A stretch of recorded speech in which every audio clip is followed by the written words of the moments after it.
Character আমরা একা করেছি। এই আন্দোলনের দ্বিতীয় শহীদ আমার পদধারী নেতা চট্টগ্রামের অসীম, আপনি অস্বীকার করছেন, যদি বলছেন কিন্তু বলছেন।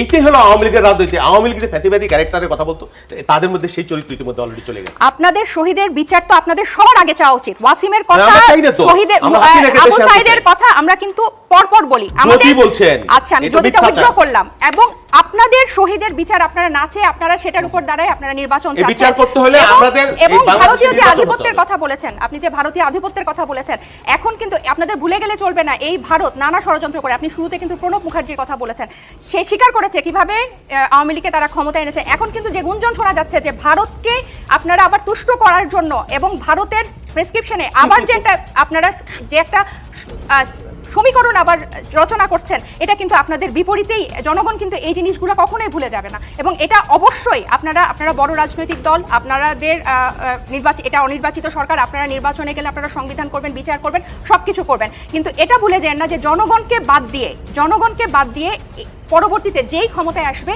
তার কিন্তু এই জুলাই আগস্ট কিন্তু আপনারা বলেন যে 7 মাস অনেক দিন হয়ে গেছে, 7 মাস পার হয়ে গেছে, তাও কিছু হয় নাই, কিন্তু মাত্র 7 মাস পার হয়েছে, এখনো কিন্তু রক্তের দাগ শুকায় নাই। অনেকে কিন্তু এখনো হাসপাতাল থেকে, পুনর্বাসন কেন্দ্র থেকে এখনো বাসায় যায় নাই। তাহলে এটার উপর দাঁড়ায় যদি আবার নির্বাচন বলেন এবং শহীদ জারি হোক, এই দেশেরই শহীদ, সেটা ছাত্রদের শহীদ হোক, বিএনপির শহীদ হোক, জামাতের শহীদ হোক, এই শহীদদের বিচার না চেয়ে এবং শহীদদের রক্তের উপর দাঁড়িয়ে যদি আবার আপনারা ক্ষমতায় যাওয়ার জন্য, যে 15 বছর ক্ষমতা থেকে দূরে রাখা হয়েছে, এখন ক্ষমতায় যাওয়ার জন্য সবকিছু বাদ, আমরা নির্বাচন দাও, আমরা ক্ষমতায় যাব, সেটা জনগণের সাথে এবং এই শহীদদের সাথে বেইমানি করা হবে।